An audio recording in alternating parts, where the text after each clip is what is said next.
다양한 분야의 명사를 초청해 삶의 지혜를 들어보는 시간 지혜다락방. 안녕하세요. 저는 김유진입니다.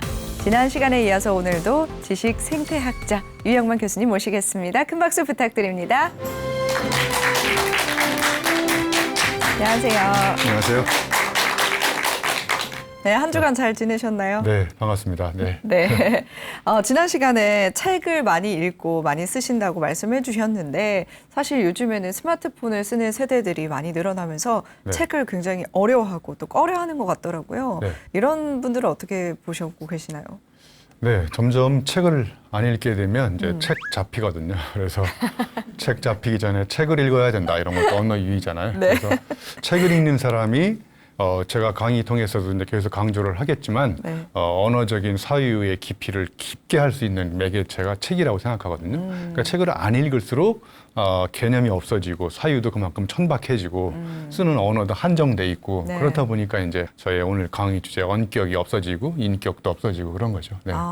그렇다면은 어떤 책이든 읽어야겠다고 마음 먹었을 때 눈에 보이는 아무 책이나 읽어도 상관없을까요? 네. 뭐 책을 읽는다는 것은 제가 보기에 그 사람 나름대로의 문제의식이나 위기의식이 있는 사람들이 책을 짚거든요. 네. 그러니까 독서법 이런 게 필요한 게 아니라 나의 삶에 어떤 문제의식이나 위기의식, 나는 왜 살아야 되는지, 도대체 어디를 향해서 이렇게 열심히 살아야 돼, 이런 궁금증, 호기심, 문제의식이 있으면 세상에 어떤 책도 이렇게 스폰지처럼 이렇게 빨려든다고 생각해요. 그래서 뭐 어떤 책을 먼저 읽어라 이런 것보다는 자기 주변에 자기가 읽으면 도움이 되고 뭐 읽으면 이해가 되고 쉬운 책, 이런 책부터 만화책도 좋고요. 뭐 그런 거 일단 읽기 시작하는 게 중요할 것 같습니다. 네. 이런 분야, 저런 분야 가리지 않고 조금씩 읽는다고 해도 그게 다 나한테 도움이 된다는 거죠. 맞습니다. 한 분야의 책만 읽으면 사유도 그만큼 이렇게 우리가 음식을 편식하듯이 네. 언어도 이렇게 편식증에 걸릴 수 있거든요. 그래서 가급적 내 전공과 무관한, 무관하다고 생각할 수 없지만 다 관계 있잖아요. 궁극적으로 봤을 때는 경계를 넘어서서 다른 분야의 책을 읽으면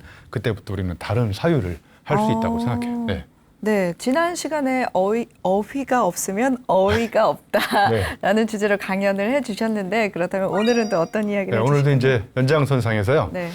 이게 언어를 배우면 여러분 개념을 우리가 다 새롭게 배우지 않으면 안 되는 5가지 이유. 아무튼 이런 거를 통해서 우리의 사유를 좀 더 창의적으로 할 수 있는 다양한 방법을 여러분 지난 시간에 이어서 계속 한번 또 말씀을 나눠볼까 합니다. 네, 두 번째 강연 지금 바로 시작하도록 하겠습니다. 큰 박수 부탁드립니다. 이제 개념에 대한 이야기를 한번 테스트를 해보려고 합니다. 여러분 여기 주택과 집의 차이, 하우스와 홈의 차이 뭔지 아세요? 단어를 안 만큼 사유를 그만큼 이렇게 미묘한 차이점을 구분해낼 수 있는 거죠. 개념을 바꾸면 우리의 사고가 바뀐다. 그래서 국어사전만 가지고 공부를 하면 우리의 사유가 다람쥐 쳇바퀴도 이렇게 돌아간다는 거예요. 그래서 이전과 다른 방식으로 정의를 내리는 책을 읽고 저 개념을 익히는 순간 논리성이 이런 것이 또 논리성이구나 하는 것을 새롭게 깨닫게 될 수 있는 거죠. 정의를 바꿔야 바뀐 정의대로 세상이 그때부터 다르게 보이기 시작한다는 거예요. 뭐 틀리고 맞는 게 없어요. 그냥 자꾸 연습을 해보는 거예요. 그러면 그때 바로 나의 정의가 탄생하는 것이고 그 정의가 내려진 대로 세상이 그때부터 이제 달라 보이기 시작하는 거예요.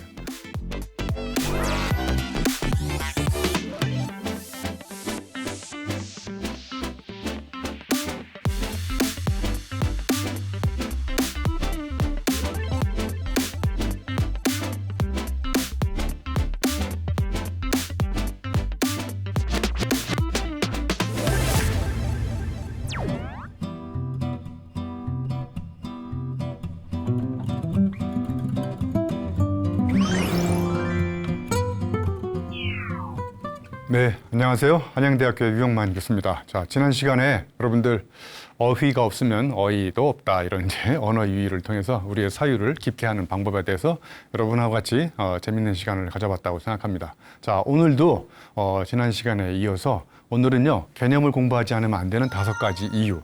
결국은 이걸 또 다르게 해석하면 개념을 공부하면 우리의 사유가 5가지 방식으로 더 폭넓고 깊게 사유할 수 있다. 이런 이야기를 같이 나눠볼까 합니다.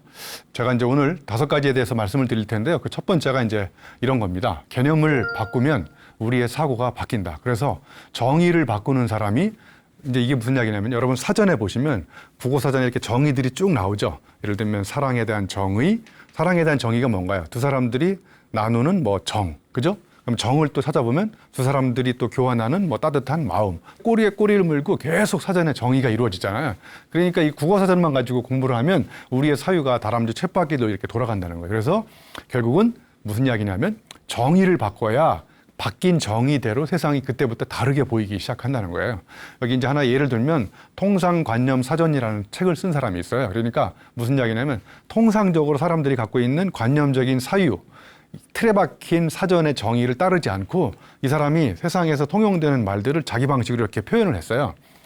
자, 참고로 이제 예를 들면 국회의원을 예를 들어서 죄송하지만 국회의원의 정의를 이 사람이 이렇게 정의를 했어요. 여러분, 국회의원의 정의가 뭐예요? 법을 만드는 입법기관에 근무하는 사람, 이렇게 정의가 돼 있죠. 그런 정의를 읽고 막 눈물을 흘리신 분 계세요? 감동받으신 분. 네. 혹시 대학 교수님이 쓰신 개론책을 읽고 눈물을 흘리신 분 계세요? 네.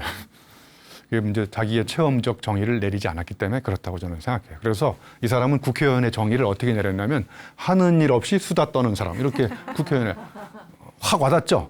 예, 죄송합니다, 국회의원님들. 다 그런 건 아니라고 이렇게 얘기해야 또 저한테 항의가 들어오면 예외가 있다, 이렇게 얘기를 할 수 있습니다. 자, 그 다음에 바보의 정의가 뭐예요? 바보.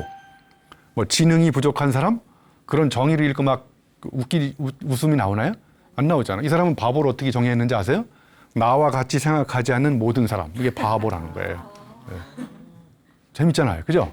이런 식으로 우리가 통상적으로 쓰는 언어에 대한 개념의 정의를 바꿔야 그때부터 내 생각이 바뀌고 바뀐 생각대로 세상이 이렇게 달라 보이기 시작한다는 통상관념 사전이에요. 저런 유의 사전들이 굉장히 많습니다. 국어 사전 말고요. 뭐 비슷한 말, 우리말에 비슷한 말 꾸러미 사전, 뭐 겹말 사전, 뭐 그다음에 한 글자 사전, 마음 사전, 뭐 이런 사전들이 굉장히 많아요. 그래서 여기 제가 언어 유희로 또 이렇게 사전, 죽기 전에 사전을 한번 써보자. 그래서 저도 생각 사전 뭐 이런 걸 써본 적이 있어요. 그래서 여러분도 통상적으로 쓰고 있는 언어들을 여러분의 생각대로 이렇게 한번 다시 표현을 해보세요. 그러면 그 표현하는 연습을 하는 것 자체가 우리의 사유를 이전과 다른 방식으로 이렇게 비약시키는 굉장히 좋은 방법이라고 생각해요. 여러분, 영화 중에 새얼간이라는 영화, 새얼간이 인도 영화인데 저 영화에 보면 기계에 대해서 교수님이 정의를 내려봐라, 이렇게 얘기를 해요. 기계에 대해서. 그랬더니 이제 저 오른쪽에 주인공이 이제 난초라는 주인공이거든요. 기계에 대한 정의를 체험적으로, 감성적으로 아주 재밌게 내려요. 그래서 자기가 직접 체험한 것에 느낌을 가지고 기계에 대해서 정의를 재밌게 내려요. 한번 영화 꼭 보세요. 그러니까 이제 교수님이 뭐라 그러냐면 그런 식으로 정의를 내리려면 너는 예술대나 상대 가라. 여기는 막 공대야. 그러니까 굉장히 엄밀하고 정확하고 예를 들면 그 객관적으로 정의를 내려라. 그래서 그 옆에 학생이 손들고 기계에 대한 정의를, 책에 나온 정의를 달달달달 외워요. 그래서 그대로 얘기하니까 교수님이 훌륭하다고. 제가 보기에 그 훌륭한 학생이 훌륭하지 않고 제가 보기에 난초가 저는 더 훌륭하다고 생각해요. 그러니까 논리적으로 객관적으로 정의를 내리는 세계와 감성적으로 자기의 신념을 담아가지고 자기 체험적으로 정의를 내리는 세계가 있는데 제가 보기에 이 왼쪽에서 오른쪽으로 우리는 바뀌어야 우리의 사유가 그때부터는 바뀐다고 생각합니다. 자, 그래서 이제 요 1번의 정의를 다시 한번 이렇게 정리를 하면 내가 먼저 정의를 내리면 바로 그 정의를 내린 대로 세상이 달라 보이는데 여러분이 누군가 정의 내린 그 개념의 정의 속에 들어가서 이렇게 생각을 하기 시작하면 여러분은 그때부터 다른 사람의 생각에 종속돼서 사고의 식민지로 살아가는 거예요. 네? 예를 들면 휴대폰의 정의가 뭡니까? 휴대폰. 네. 전화기. 뭐 아니면 뭐 나와 다른 사람의 사랑을 연결해주는 뭐 촉매제. 아무튼 이런 식으로 색다르게 정의를 자꾸 내려보는 거예요. 뭐 틀리고 맞는 게 없어요. 그냥 자꾸 연습을 해보는 거예요. 그러면 그때 바로 나의 정의가 탄생하는 것이고 그 정의가 내려진 대로 세상이 그때부터 이제 달라 보이기 시작하는 거예요. 휴대폰에는 뭐 아이폰과 아이폰이 아닌 것 두 가지가 있다. 아이폰의 선전이에요. 예?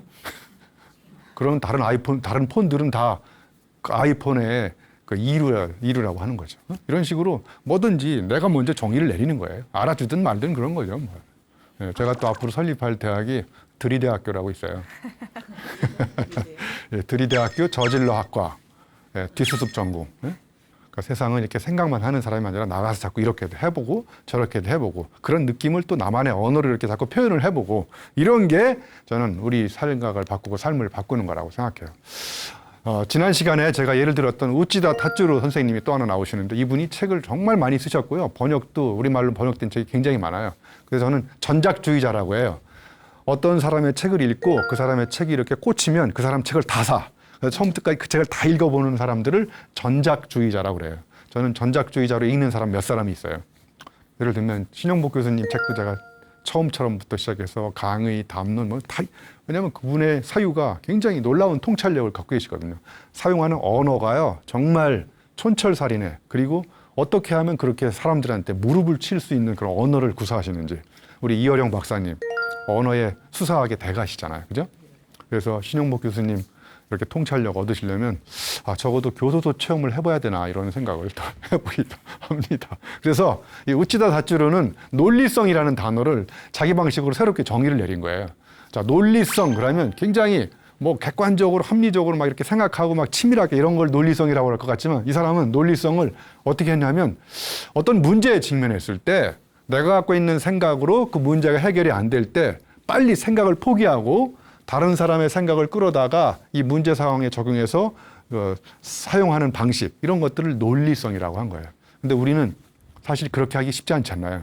어떤 여러분 생각에 풀리지 않을 때 생각에 꼬리를 물고 계속 생각을 계속 하잖아요.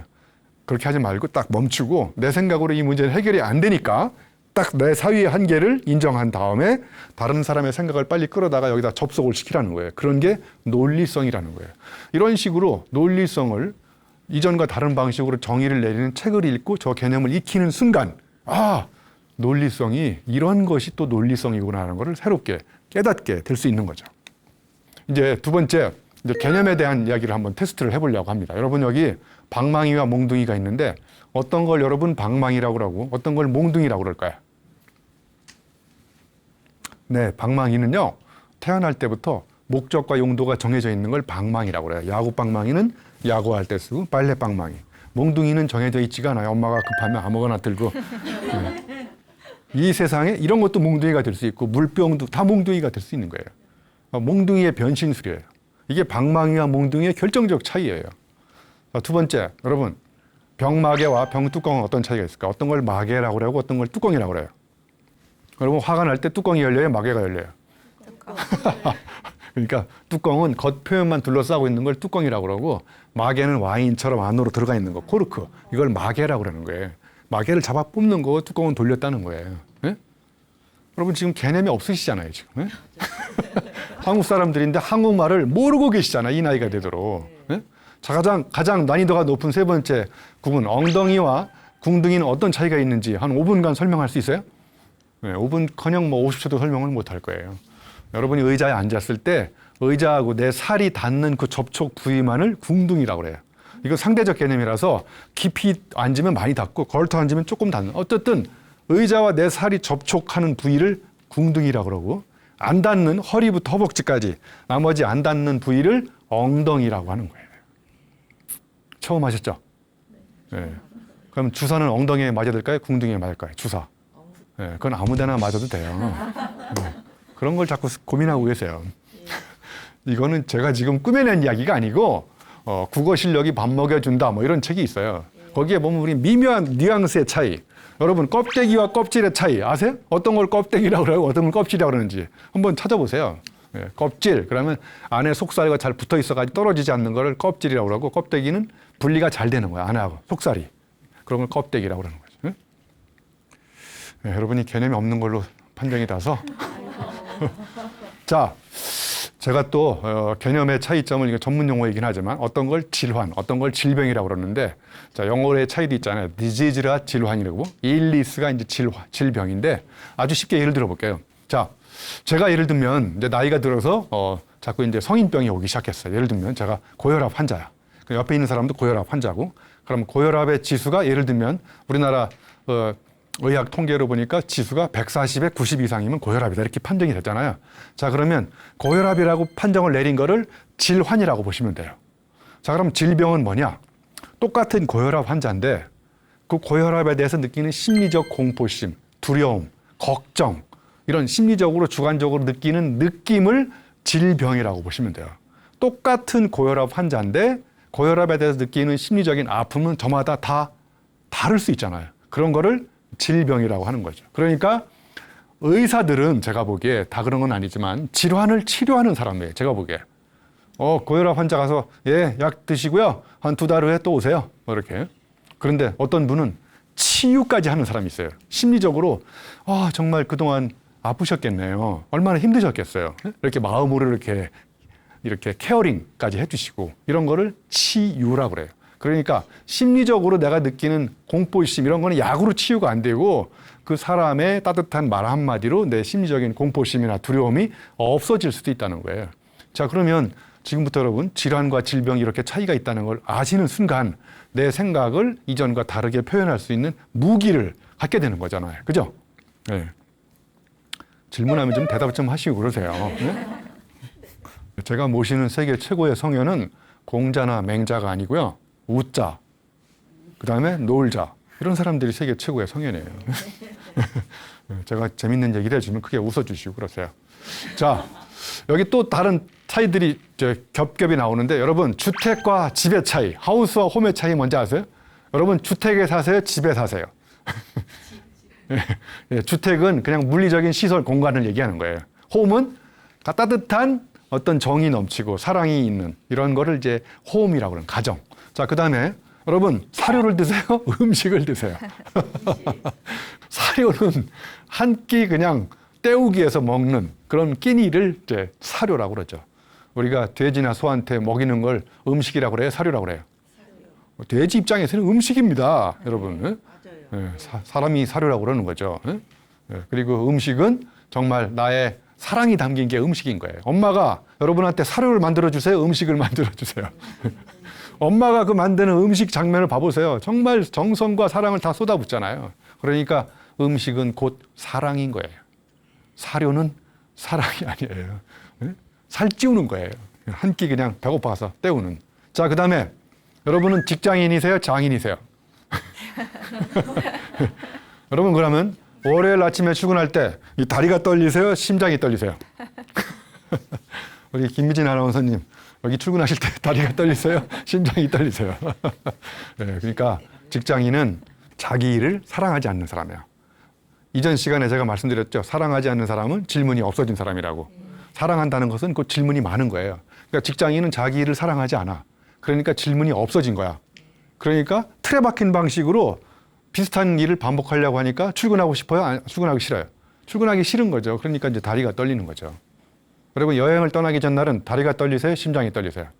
네, 다리가 떨린다는 얘기는 인생이 거의 끝나간다는 얘기예요, 이게. 심장이 떨리는 사람은 직장인이 아니라 장인이에요. 장인은 왜? 자기 일을 너무너무 사랑해요. 그러니까 이 일을 어떻게 하면 더 잘할 수 있지? 이전과 다른 방법은 없을까? 궁금증을 가지고 계속 질문을 던지면서 집에 안 가요, 얘는. 워라밸 주 52시간 제도가 필요 없는 인간이에요.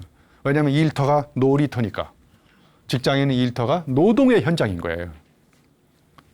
그래서 여러분 아이들이 놀이터에서 재미있게 노는데 집에 가자고 그러면 집에 잘 가요? 안 가요. 왜? 재미있으니까.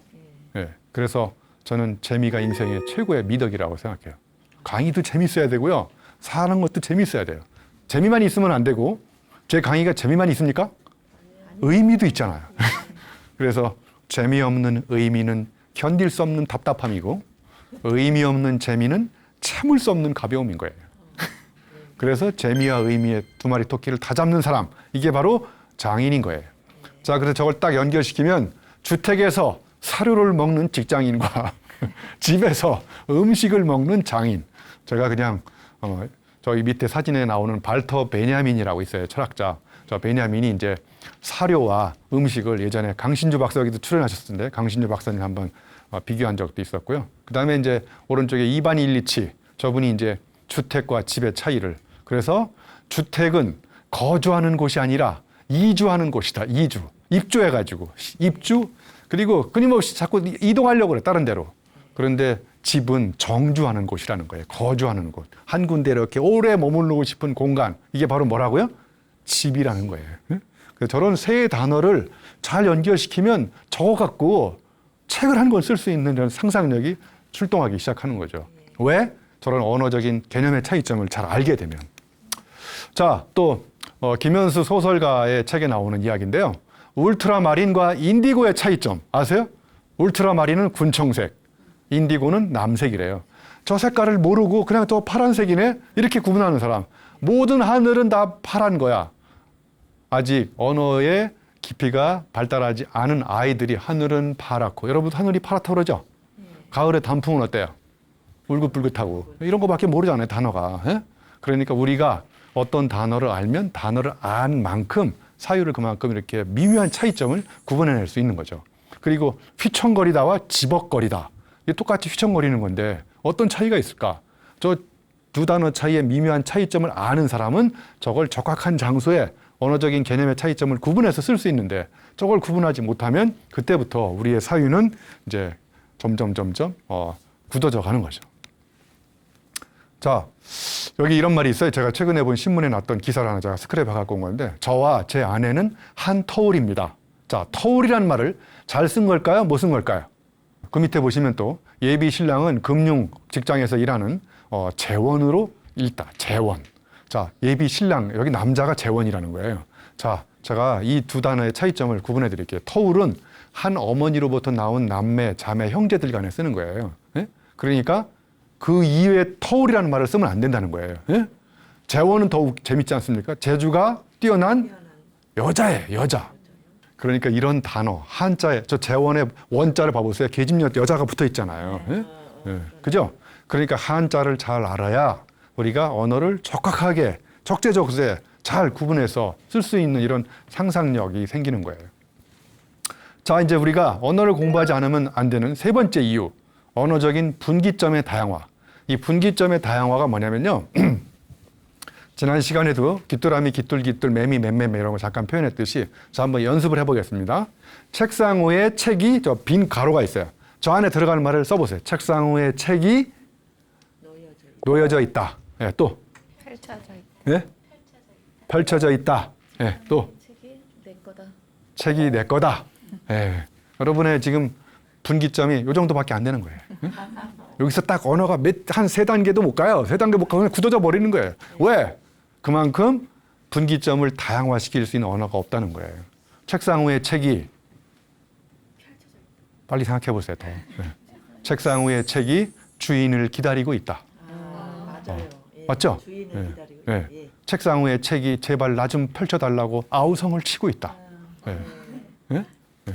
책상 위에 책이 책상과 뜨거운 사랑을 나누고 있다. 뭐 이런 거라든지. 아무튼 저 가로 속에다가 뭐를 집어넣는지에 따라서 앞에 있는 책이 정말 다양하게 표현이 되잖아요.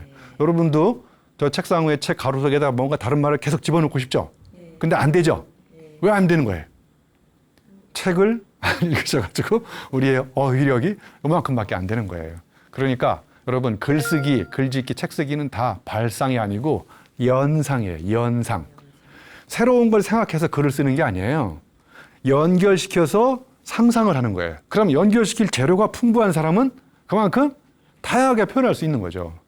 그래서 글쓰기를 잘하는 방법은 글쓰기의 재료를 만드는 거예요. 글감이라고 그러죠. 그러니까 글감에는 뭐가 필요해요?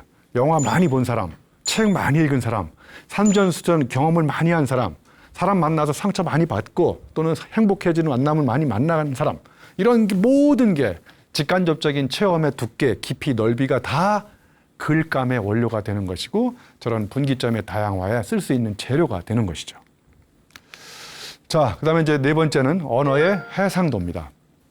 자, 언어의 해상도는 지난 시간에 제가 잠깐 설명을 드린 것 같은데 여러분 어휘가 늘면 그만큼 감정 표현이 늘어나는데 여러분 누군가를 만나서 기분이 나빠요. 기분이 나쁠 때 표현하는 언어를 한번 써보세요. 기분 나쁜 말, 기분 나빠, 날씨가 기분 나빠, 기분 나빠 이거밖에 못 쓰잖아요. 그죠? 그러니까 이 감정이 내 감정은 와인을 마셨는데 와인의 맛이 와, 정말 가을에 휘날리는 낙엽의 맛이 난다. 뭐 예를 들면 가을바람에 흩날리는 그 실바람의 어떤 향기가 난다든지 아무튼 그때 표현을 내 감정을 미적분해 가지고요 잘게 쪼개서 여러분 미적분이 뭔지 아시죠? 감정을 하나씩 쪼개 가지고 더 아주 미세하게 표현하는 거죠. 네? 된장찌개 먹은 다음에 여러분 된장찌개 맛을 표현해 보세요. 된장찌개가 구수하다, 씁쓸음하다. 그러면 여러분 된장찌개를 구수한 것밖에 만들 수 없는 거예요. 씁쓸한 것밖에 만들 수 없는 거. 응? 그러니까 내가 표현할 수 있는 언어의 가지수 그것만큼 내가 그거를 만들어낼 수 있는 거예요. 응? 그래서 언어의 해상도는 여러분들이 느낌이나 생각이나 이런 것들을 다양한 방식으로 얼마만큼 표현하는지에 따라서 내가 예를 들면 어린이 대공원을 갔다 왔어요. 어디 놀이공원 갔다 왔어요. 놀이공원 갔다 와서 그 사람이 글을 쓴 걸 보면 마치 내가 놀이공원에 가서 놀았던 것처럼 제가 섬진강에 가서 자전거 타다가 거기서 사건 사고 경험한 거를 페이스북에 이렇게 잠깐 짧게 올려놨거든요. 근데 사람들이 그 글을 보고 나서 자기가 섬진강에 가서 사건 사고를 경험한 것처럼 느껴진다는 거예요. 제 자랑하는 게 아니라 제가 거기서 겪었던 것들을 그냥 언어를 이렇게 표현을 해본 거예요. 예? 예를 들면 자전거의 타이어에 펑크가 났거든요. 처음으로 이제 펑크 난 거예요. 예? 정말 절망적이더라고요. 그 자전거 펑크 나가지고. 그래서 어떻게 할까 하다가 1.5km를 끌고 갔어요. 끌고 가는 걸 다 구체적으로 써놨어요. 그래서 이제 어떤 인증센터에 가서 거기 보니까 이렇게 전화번호가 있어요. 전화해가지고 택시기사님이 거기는 또 택시 위에다가 자전거를 딱 실을 수 있는 거치대를 갖고 다니더라고요. 그래서 제 친구하고 택시를 자전거 2대를 달고 자전거 수리점에 갔어요. 그래서 또 펑크를 태워가지고 그날은 일찍 잤어요. 그런데 아침에 일어나 보니까 헬멧이 없는 거예요, 방에. 가만히 생각해 보니까 어제 자전거 펑크 나가지고 정신이 없는데 그냥 그 펑크 떼우러 가느냐고 자전거만 싣고 헬멧을 어디다 놓은 거예요? 거의 유원지 센터에다 어디다 놓고 간 거예요. 이미 뭐 날 샜는데, 예? 하여튼 그런 사사건건들을 자세히 써놓고 제가 제목에다가 뭐라고 썼냐? 사고를 당해보니까 내 사고가 바뀌는구나. 그래서 정말 마지막 순간까지 사건, 사고에 연속했었어요. 제 친구가 또 서울에 가는 버스를 끊었다고 그랬는데 4시 50분이래요. 그래서 아주 2시간 전에 도착했거든요. 그래서 맛있는 걸 먹고 이제 버스 정류장에 4시 반쯤에 갔더니 버스가 떠났다는 거예요. 그놈이 사진을 보더니 버스 표를 딱 자세히 보니까 4시 반으로 표시가 돼 있는 거예요. 그래서 4시 50분 차 믿고 왔다가 버스까지 놓치고. 그러니까 그날은 완전히 설상가상. 엎친 데 덮친 격으로. 예. 그래서 그런 사건, 사고를 제가 그때 느꼈던 느낌을 가지고 저는 느낌이 실종되기 전에 메모장을 항상 갖고 다니거든요. 그래서 딱 휴게소에 가서 쉴 때 그때 느꼈던 걸 이렇게 구체적으로 이렇게 써놓거든요. 그래서 그걸 잘 엮으면 이제 언어의 해상도를 높일 수 있는 글을 쓸 수 있는 이런 상상력이 생기는 것이죠.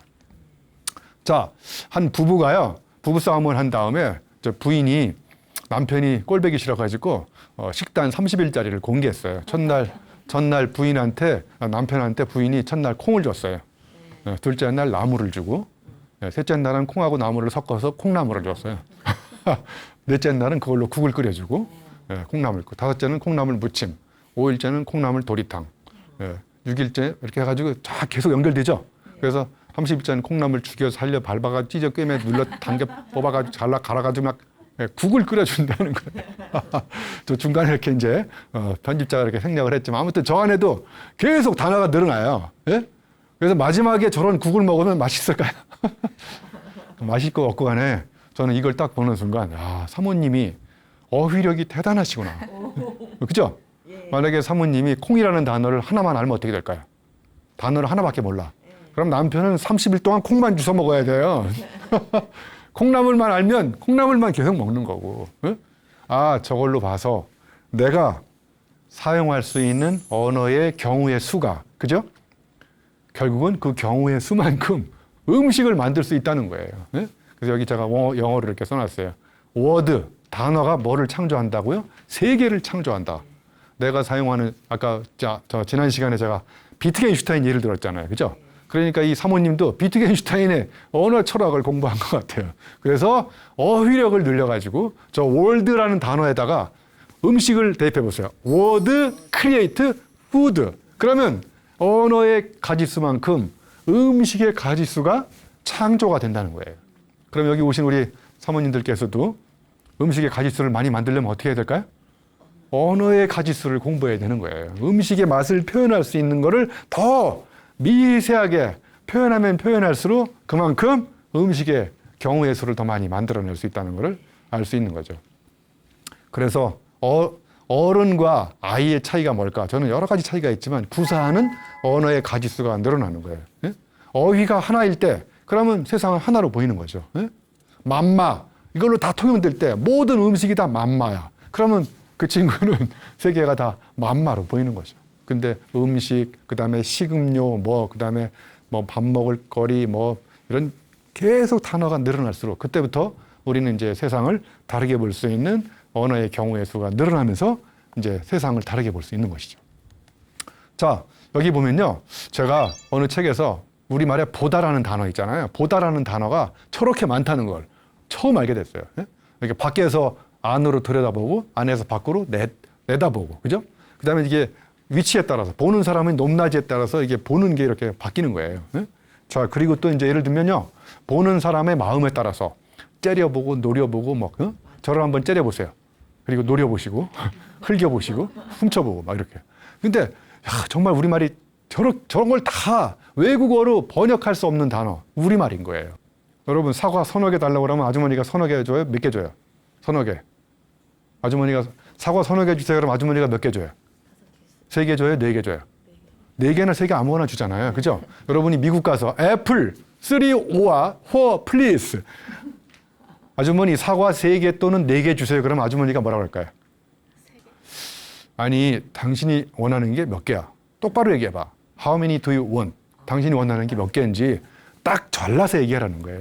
그러니까 우리의 언어는요. 양단 불락이야. 양쪽의 극단을 떨어지지 않게 끌어안아. 두 가지 단어가. 미국 사람들은 양자택일이에요. 둘 중에 하나를 선택해야 돼요. 응? 내버려둬. 내버리는 거예요? 두는 거예요? 내버렸는데 이걸 throw and keep? 영어로 표현이 안 되는 거예요. 내버려둬서 탄생한 음식이 시래기예요. 쓰레기, 시래기. 예? 시래기. 내버려둬. 예. 예. 예. 맞아요.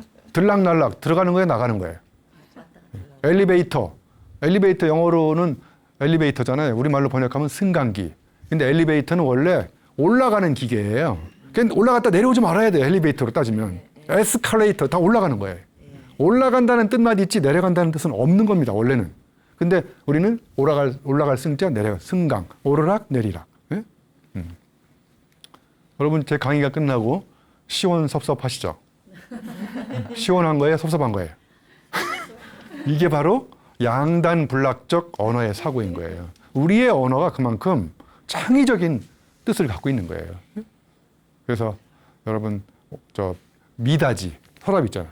빼다지, 엄마가 마실 갔다 들락날락 뭐 이런 거, 이런 게 다 양단불락적 사고인 거죠. 자, 그다음에 이제 보다라는 단어를 이어서 보면요, 저 맨 위에 보시면 거들떠보는 것부터 시작해서 맨 밑에 꿰뚫어보는 것까지 있잖아요, 그죠? 정말 어마어마한 단어의 표현을 갖고 있는 거예요. 여러분 책을 거들떠 보시죠, 주로. 책을 꿰뚫어 보면 책에 구멍이 생긴다니까요. 눈을 강렬하게 떠가 눈빛으로 계속 뚫어지게 보면. 그러니까 저걸 다 영어로 표현할 수 없는 거예요. 대충 보는 거죠. 그래서 우리말이 저렇게 미적분해가지고 자세하게 표현할 수 있는 언어들을 갖고 있는데 왜 우리는 어느 나이가 되면서부터 언어를 의도적으로 공부를 하지 않아요? 영어 단어, 외국어 단어는 왜 이렇게 외우면서 우리 단어는 왜 이렇게 우리말에 정말 아름다운 단어들이 굉장히 많아요. 시나브로 아시죠? 이런 건 아주 흔해 빠진 단어지만 그런데 우리나라에 우리가 정말 저도 모르는 아름다운 말들이 굉장히 많더라고요. 여러분 눈치라는 아시죠? 눈치. 인공지능이 눈치를 볼 수 있을까요? 눈치야말로 거의 8단, 직관력 8단. 딱 보니까 여러분 오늘 강의가 재밌어 하는 것 같은데 여러분이 웃는 모습을 보니까 제 강의가 재밌어서 웃는 건지 강의를 빨리 끝내달라고 웃는 건지 알 길이 없는 거죠. 이런 거를 수심가측, 열길 물속은 알 수 있지만 인심난측, 한길 사람 속은 알 수 없다는 거예요. 그러니까 사람의 속은 열길 물속은 과학적으로 탐구해서 측량할 수 있지만 한길 사람 속은 과학적으로 탐구할 수가 없어요. 탐구해가지고 알 수 없는 거예요. 그러니까 인문학적으로 헤아림의 대상인 거예요. 이렇게도 생각해보고 저렇게도 생각해보고. 그러니까 보살피는 거예요. 그래야 그럴 수도 있겠구나라고 이제 이렇게 간접적으로 추측이 오는 거죠. 자, 5번째. 이제 우리가 언어를 공부하는 이유는요, 맥락에 따라서 그 의미가 어떻게 달라지는지를 파악하기 위해서 배우는 거예요. 그래서 맥을 잘 파악하는지 못하는 사람을 뭐라고 그래요? 쑥맥이라고 하죠. 쑥맥. 맥을 짚어보는 거를 진맥이라고 그러고. 그러니까 진짜 우리가 공부를 한다는 것은 맥락적인 사유를 하는 거예요.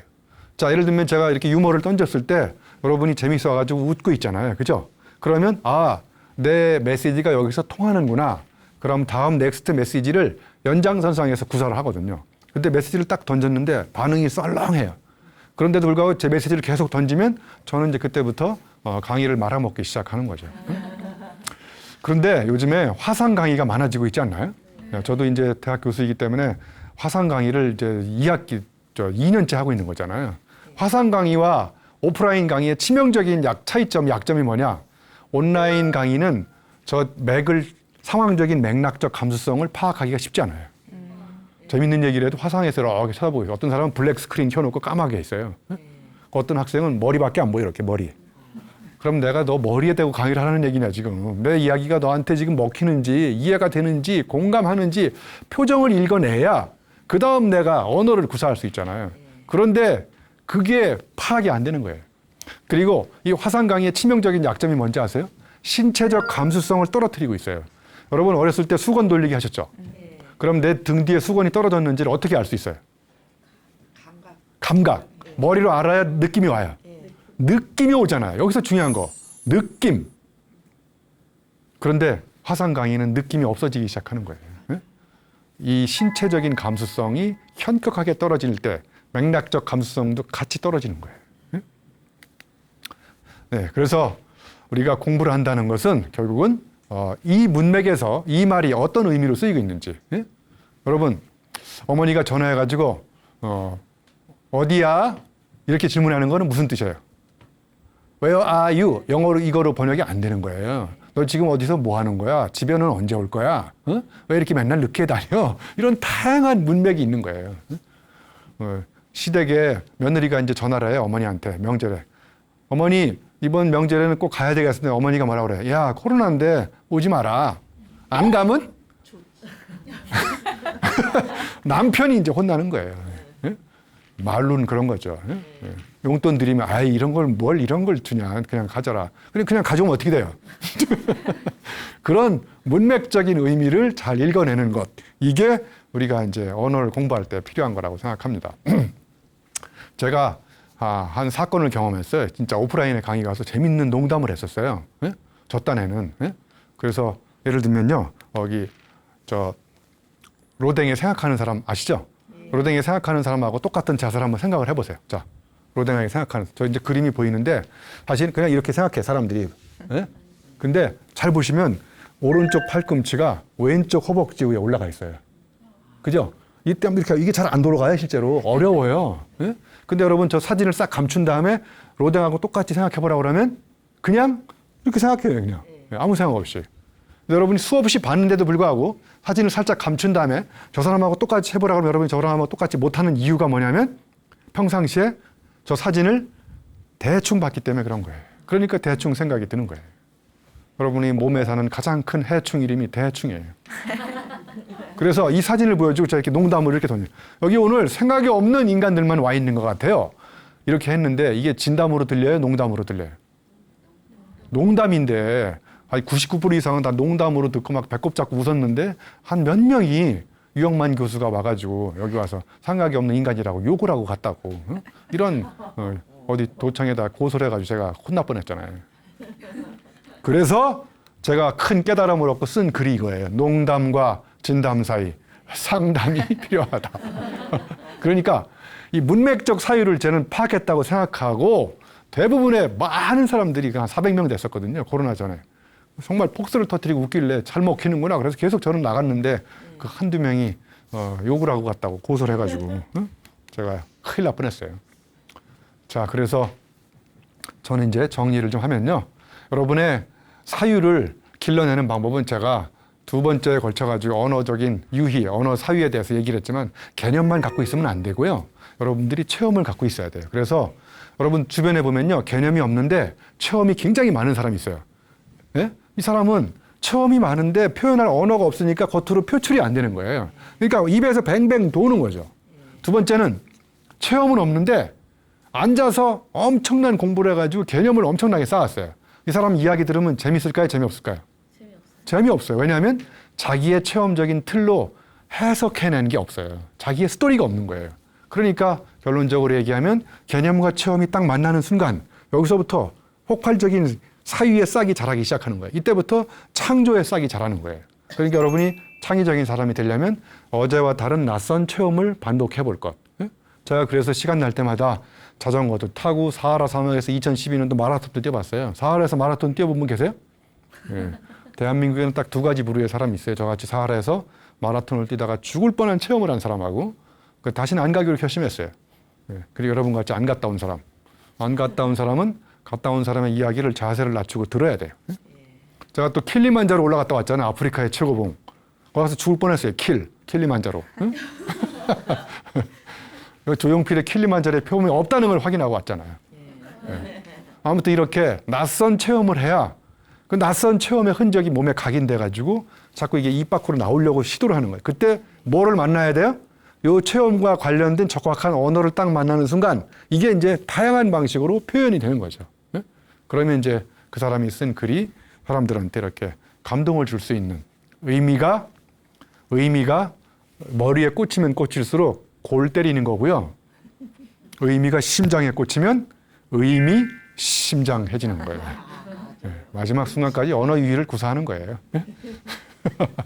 자, 그래서 여러분이 이전과 다른 사람으로 변신하고 싶으면 내가 사용하는 개념을 바꾸거나 아니면 기존 개념을 다른 의미로 재정의를 하거나 그리고 아예 개념을 철학자처럼 저처럼 아까 사회 전문가 이런 것처럼 창조하거나 그러면 이 세상이 전혀 다르게 보인다고 생각합니다. 자, 여러분 두 번에 걸쳐서 언어와 사유와 창의성에 대해서 같이 생각을 해봤습니다. 여러분 삶에도 여러분 개념과 체험을 같이 공부하셔서 이전과 다른 삶을 행복한 삶을 살아가시기 바랍니다. 고맙습니다.